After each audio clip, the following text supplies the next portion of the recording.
What's going on with everybody? So I am grateful to have earned my second paycheck at McDonald's. So shout out to McDonald's for that.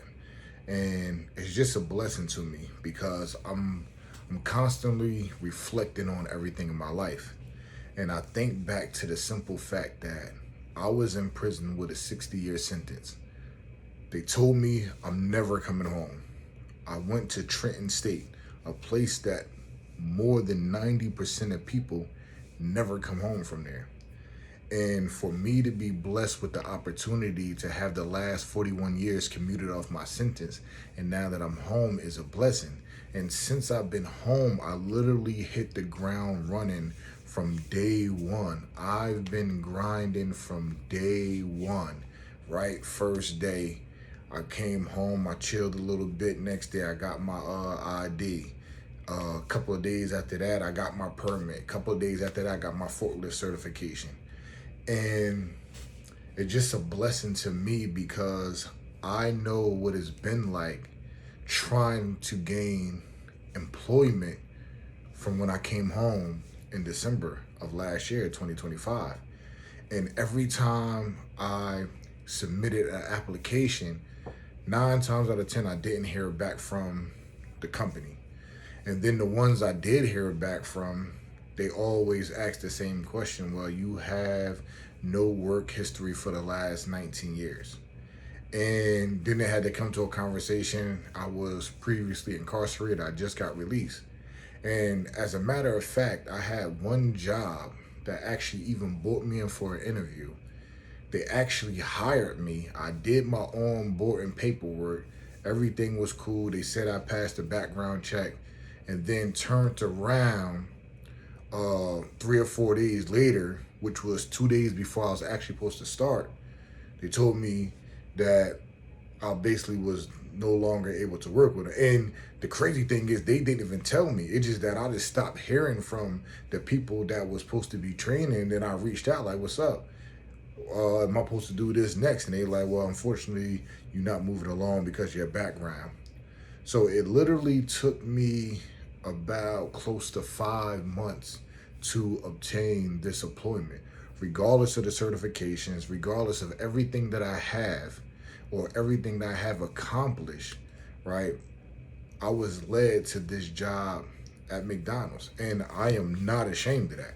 I am grateful for that because they are the first job that gave me an opportunity with no questions asked since I've been home. So I'm very grateful for that. And I go in there and I put in the work. I strive to learn everything I can on a daily basis. So in a lot of the areas that I've worked in so far, I've been master it. And even other areas, when I'm not doing nothing, I'm sitting there observing how other things go.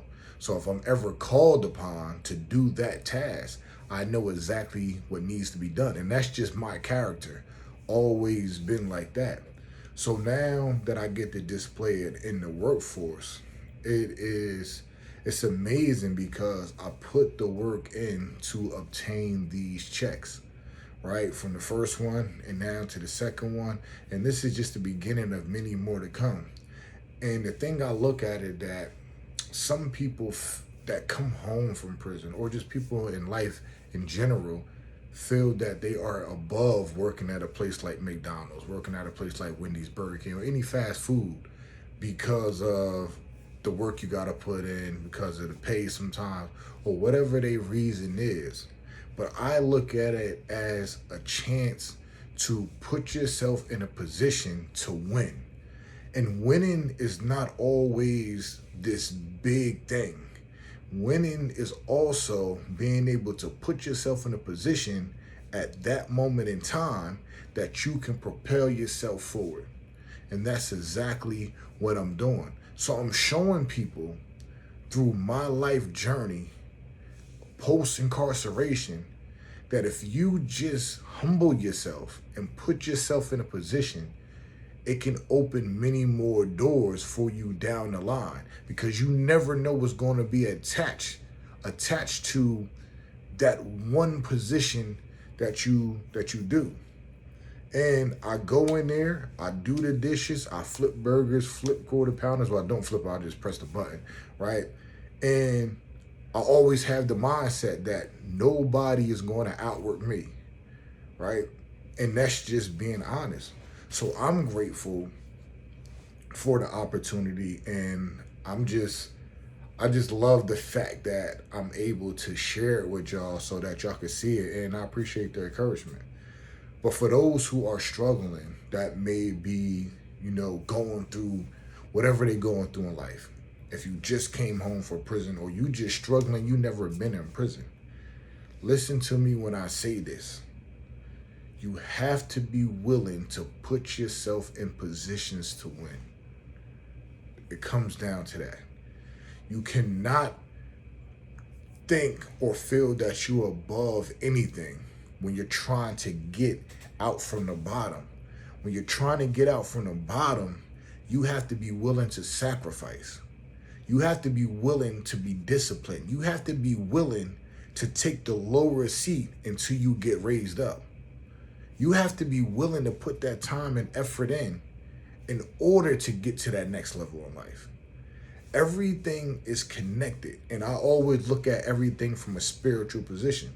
So I look at it from the standpoint that God got something major for me because I humbled myself and took on a position that many wouldn't. And I only say that because with all these, certifications I have and qualities I have that I'm blessed to have, this is the first job that gave me the opportunity. So when that happened, I had to reflect from a spiritual standpoint and say, okay, if all of this is going on around me, but this is where God led me, it is a reason behind it. And, that reason is going to be revealed over time whenever God decides to reveal it to me. But I know it's a blessing that's coming out of this that's bigger than I can even imagine. So don't minimize or look down on positions in life that you may feel that you are above, because sometimes you have to go through things in order to receive bigger blessings that you can imagine. And that's what it's all about. So on a daily basis, you just gotta lift yourself up. You gotta grind.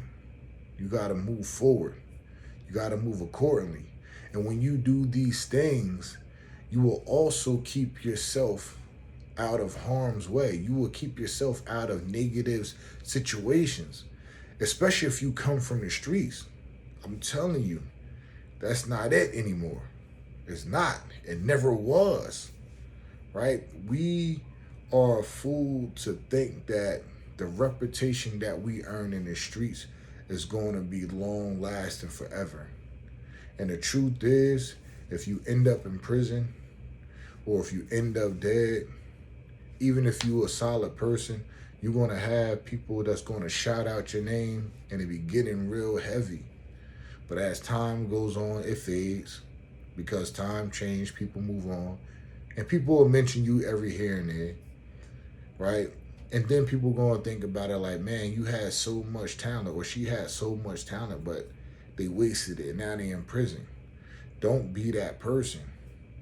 I'm a living testimony showing you firsthand that you can go from any type of situation that's negative, and for me, it was prison with 60 years, to turn it into a positive. So continue to move forward. Continue to press on. Continue to remain persistent. Remember to remain consistent as well. Because when you do these things, you're building your character and you're preparing yourself for the bigger blessings to come. Don't squander your blessings because you don't want to humble yourself.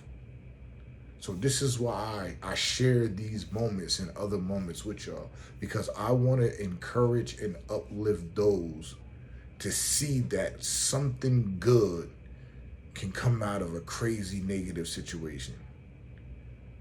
So I appreciate y'all. Continue to stay in tune for the journey. Continue to subscribe on my YouTube. The link is in the bio. Continue to follow on Instagram and TikTok. And I appreciate the support.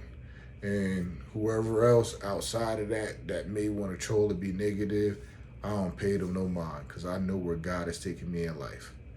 And I'm just going to continue to move forward and keep saving souls one at a time.